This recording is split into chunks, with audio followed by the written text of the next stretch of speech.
What's going on, y'all? It's your girl Yana, back at it again with another video. Welcome back to my channel. And Saturday night's main event, let's talk about it, shall we? So first off, let's just get the negative stuff out of the way. I thought the show's pacing was a little bit weird at times, and I understand it was supposed to be prime time and they had to fit as much stuff as they could within a 2-hour time span. So, maybe we're just a little bit spoiled, and by we I mean me. Maybe I'm a little bit spoiled with the way they do ads and stuff nowadays, that it just seemed like it was too many ads and stuff like that. But once you got over that, it was a pretty good show. I love having Jesse the Body Ventura back. I think he said it was 39 years since the last time he stepped in a WWE ring. So having him there doing commentary, it was just, it was great. Him and Joe Tess were like a great team. And I say that because since Joe Tessitore has come onto the scene in WWE, I kind of feel like he has this old school feel to him that I think really gives the sports presentation of what WWE is trying to go for a little bit more validation. And yeah, just having those two just interact with each other was great, and I loved it. And having Pat McAfee back. Listen. I have my own gripes with Pat McAfee, but that doesn't matter here. He does add a certain level of credibility to the presentation of WWE, just kind of like Joe Tessitore. So having him there was fine. I did kind of miss his zany high energy and kind of how it works with Michael Cole's kind of more, you just kind of matter of fact, just kind of just standard commentary style. So yeah, so it added to it for sure. But overall, I thought it was a pretty good show. So starting off with the first match, we had Drew versus Sammy. I thought this was a good match. Especially considering the build that they gave it. It was only a few weeks build. And the two of them, they obviously have good chemistry with each other in the ring. So you weren't going to get a bad match out of these two. I thought that the way that the match ended with Drew running out of the ring and then coming back in and then Sammy following him into a Claymore to get the pin, I thought that was a really good way to end the match. It doesn't make Sammy look bad at all. I mean, Sammy could take a loss, it's fine. But what I thought was very interesting post-match with this was Drew stating how there's one down and there's 4 left to go. Now, across the past few weeks, we've seen where it's kind of alluding to where there might be a bloodline, or more specifically an OG bloodline headhunter type thing going on with him, Seth, and Kevin Owens. And so whether or not they're going to have a faction or not remains to be seen. I mean, even though they kind of all three hate each other in different regards, they could come together as I'm saying this because I'm imagining in my head, and this is the first time I'm saying this out loud, but it's kind of giving me maybe a new Shield of sorts, because the three of them, they're kind of serving up their own level of justice. And obviously that would mean eradicating the OG bloodline. So yeah, I just thought that was interesting. So if Sammy's down, then that leaves Jimmy, Jay, Roman, and then Solo. So let's see what happens with that. I'm very excited. The right person won. I'm interested to see how this will affect Sammy. Obviously, Sammy's probably going to be positive about it and just going to be well, I lost, but it is what it is. And obviously that brings up more of okay, well, now Jay has to get involved because Sammy got beaten and because he got attacked from behind as well. So yeah, I'm just curious to see how this furthers the storyline. And yeah, but overall, it was a good match. Loved it. Next, it was Liv versus Io. And obviously, any match that Io's in, I'm gonna love. Liv's really been proving herself this year, just with all the history she's been making. And, I've been a little bit critical of her run, whether it's been on social media or otherwise. But the fact that Liv got a clean pin over Io, I mean, again, Io's one of those people that can also take a loss and not be affected negatively from it, I feel especially if you're losing to the champion. But Liv winning clean really validates her in a way that she hasn't been in a while, just because a lot of her finishes have been like DQ finishes or just like interference finishes. And yeah, so it was good that Liv got the clean win. Also, that nasty knee shot she took, that knee shot was brutal. So I'm not sure if she got a broken nose, but if she did, Liv is a trooper. Like, I've never had a broken nose myself, but I've definitely like broken a lot of things before. But just as someone that has respiratory issues, like I'm just imagining how it is just to breathe through a nose that's broken and like still continuing with the match. And the visual it gives her also makes her a lot more cool. And I don't know, it was a good match. I mean, you know, when Liv is able to just go out there and she has a good opponent that's not Rhea, and I'm not saying that Rhea isn't good, but I'm just saying when Liv has opponents other than Rhea, she's really like able to showcase her ability in the ring and stuff. So yeah, I thought it was a solid match. You know, the post-match angle, of course, with Rhea coming out, obviously we expected that, but it's fine. I'm just ready for this feud to be done, to be honest, so we can move on from it and so we can give some other ladies a shot. But yeah, bravo to both ladies. They did what they could with the amount of time they were given. And yeah, so I'm curious to see what happens with Io from here. Obviously, we know where Liv is going. And so yeah, just go ahead and put the belt on Rhea at this point so we could just move on, please. All right, so next was the triple threat match between Damian Priest, Finn Balor, and Gunther. This was my match of the night. You can't go wrong with having either of these three just go up against each other in any kind of form. Gunther, to me, is a perfect wrestler. I've said this plenty of times before. Like when you think of like the quintessential, just perfect wrestler, Gunther just fits the build. Yeah, there were a lot of good spots here. I also love how there was kind of like inadvertent teamwork between Finn and Damian. Obviously, kind of a nod to them being a faction, to them teaming together, being the former tag team champions. And so I just kind of loved how there was inadvertent teamwork to take out a mutual enemy here.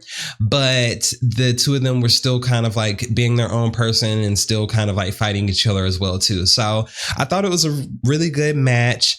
And I loved how there were some callbacks to The Undertaker here with Damian hitting the old school. Obviously, the Razor's Edge, which is, you know, Damian's thing. He loves Razor Ramon. He loves Kevin Nash. And they were like, you know, there's a nod to Kevin Nash in there a couple of times as well. But yeah, I thought this was a really good match. I think with the way that Gunther won, this adds a little bit more to his, what do the kids say now? Aura, you know, because okay. I'm laughing because I just, as much as I love Gunther, I did hate what they were doing with him pretty recently with the Damian Priest feud and how they were just kind of like having Gunther lose his edge a little bit. And how they had him kind of like lose his confidence. I don't know. I just didn't like the way he was portrayed. I thought it was kind of bad, but I feel like with the way he won this match, just added more to him and this kind of like set him back on the right track is like the dominant champion that he was. Because like, let's think about it. His IC title reign, 666 days. His reign as the NXT UK champion, it was like what, 830 days or something like that. Like, you know, like obviously a guy like that, super, super dominant. He has to have a chink in his armor at some point. But again, I just think the way that they did it at first just kind of like made it seem a little much. You know, he seemed a little bit too vulnerable. But yeah, anyway, solid match. Thought this match was great. Loved it, loved it, loved it. Next was the match to determine who was going to be the inaugural United States Women's Champion. And also, if you've not seen my video for that, I'm going to post it up here somewhere. But I said that Chelsea was my dark horse pick. She obviously won this match. And I think that that's great. First of all, the match left a lot to be desired. I feel like for it to be an inaugural championship match, I did feel like it was a little bit rushed, but obviously, like Michin and Chelsea, they have history dating back to TNA with them both being champions at different points. You know, Michin being a part of the Dollhouse, et cetera, et cetera. And yeah, I just thought that the amount of time that they were given, it was good. It was good. But yeah, first of all, I love the two of them's gear. I love Michin's all brown kind of like thing going on. And I really love Chelsea's gear because obviously Chelsea, the character, is a narcissist. She's a little bit vain. And you know what? She's a vain narcissist that I love to support. But yeah, love the gear. And yeah, again, the match left a lot to be desired, so there's not really much to talk about, but I do love the way that she won. I loved her and Pretty Her from the I don't know why I'm like forgetting what moves are called right now, but yeah, her and Pretty Her, the way she won the match was great, and it was just a great moment for Chelsea. Like, and I wouldn't have been upset if Michin would have won, for the record, because like I love both women and I've been watching them for over a decade, and I just think that they're both great. But yeah, I think Chelsea winning here was the better choice, because what happens now is this opens up more possibilities for challengers. Not that that wouldn't have been the case with Michin, but Chelsea has really had a standout year, I feel like, compared to Michin. And Michin's had great matches, don't get me wrong, but I think the crowd is still warming up to her, whereas like Chelsea's already over with the crowd. And I think at this point, you know, what you can do is you can build to possibly her and Piper having a feud, because obviously Piper is happy for her bestie. That's great. But I think because with Chelsea winning, I think that what might happen down the line is Piper's going to get jealous, because obviously she's bigger, she's stronger, she's much more dominant than Chelsea could be, and she's basically been Chelsea's heavy, which I alluded to in my video. And so yeah, but I'm excited to see what this means. I love a cowardly heel. I love Chelsea Green, so I'm excited to see what she does with the championship. And, you know, with Michin losing, again, I don't think it's a bad thing, but I think that Michin's character is the type of character that does better in the chase, as opposed to being an inaugural champion, if that makes sense. So obviously her and Chelsea are going to run it back. You know, she'll probably even be Chelsea's first challenger. And yeah, so I'm excited to see what happens. Congratulations to Chelsea. And yeah, so I thought it was pretty solid. Okay, so last was the main event, which was Kevin Owens versus Cody. Again, kind of like how I alluded to with the pacing, I kind of thought the pacing for this match was kind of weird, but ultimately with the time they were given, they did what they could. They're obviously two vets, they're two pros, they have a history, they know how to work a match, and so it was cool. First off, Kevin coming down with the Dusty shirt. I think if I remember correctly, his face was plastered on the shirt, which I thought was pretty funny. Kevin's been killing it with these shirts lately. It just adds such a unique wrench to his character. And so yeah, so that was cool. Obviously, next with Cody coming out with the winged eagle belt. Now obviously we all speculated that that's what it was, because there was the video that came out earlier this week with Triple H and Cody, and Triple H basically being like, hey, like, I have a surprise for you, one night only.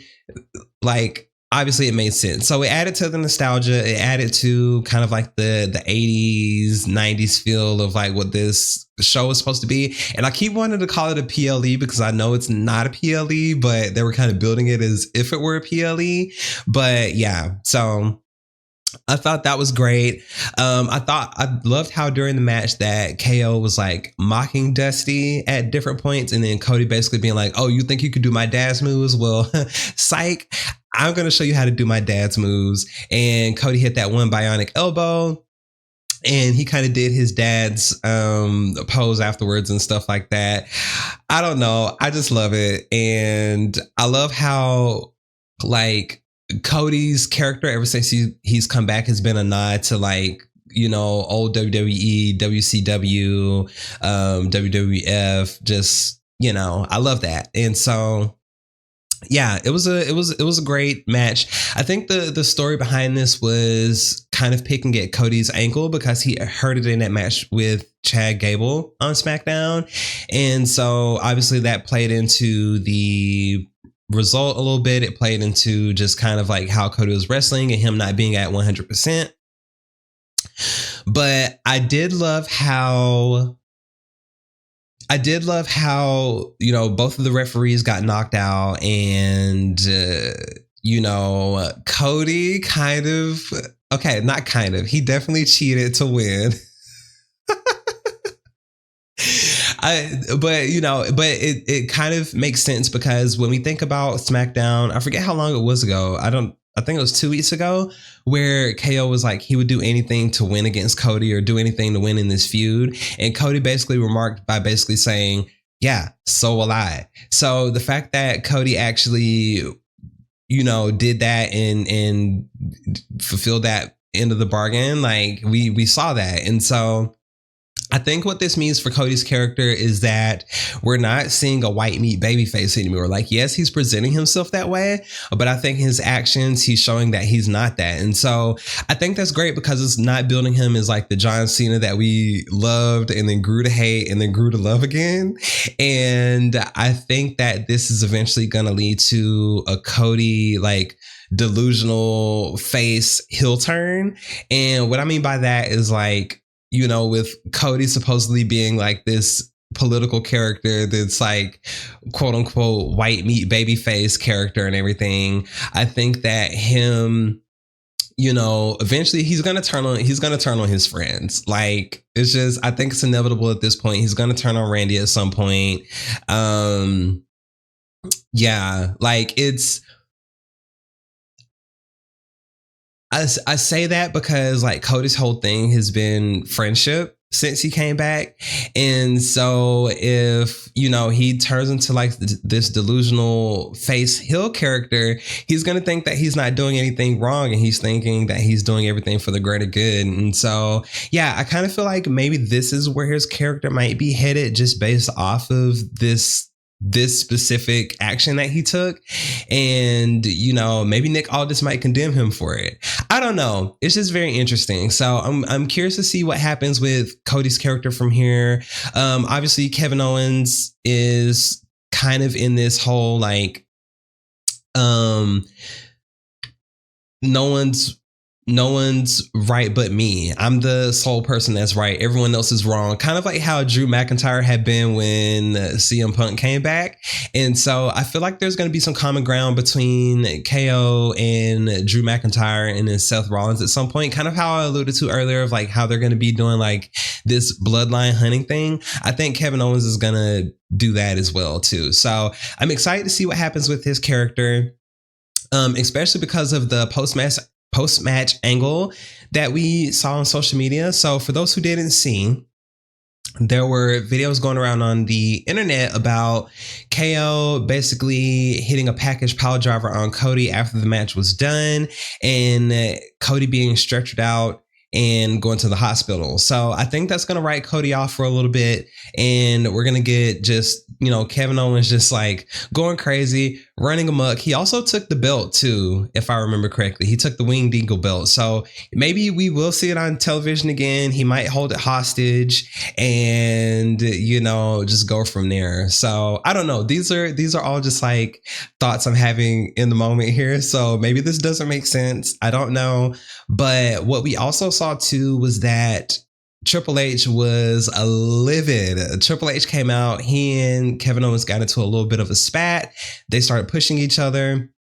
And so I wonder what this means, especially because like KO was a Triple H guy, dating all the way back to NXT, all the way back to him winning the Universal title off of Seth Rollins all those years ago. I think it was 2017, 2018.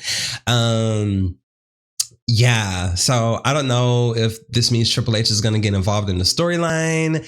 I don't know. There's so many different possibilities that could be happening. There's so many unknowns. And so even though I didn't think as highly of this show as I probably should have or could have, this does open up a lot of possibilities for the storylines moving forward. And especially as WWE moves to Netflix. So yeah, y'all, I don't think I have anything else to add. So let me know what you thought of the show. Let me know what your favorite match was. Let me know what your least favorite match was. Let's talk about it in the comments. Let's speculate on what's to come for the future of WWE for these various storylines. So yeah, y'all, yeah. Yeah, I think yeah, overall it was great to have this show back. I think this was the first one we had since, was it 2006? 2007? I think it was 2006. This was the first one we had since then. And you know, I'm a girl that loves a little bit of nostalgia, but yeah, overall I thought the show was okay. Yeah, that's it. That's all I have to say. Otherwise, I'm going to be speaking in circles. But yeah, y'all, make sure you like, comment, subscribe if you like this video. Let me know what you want to see next, and I will catch y'all in the next video. Bye, y'all.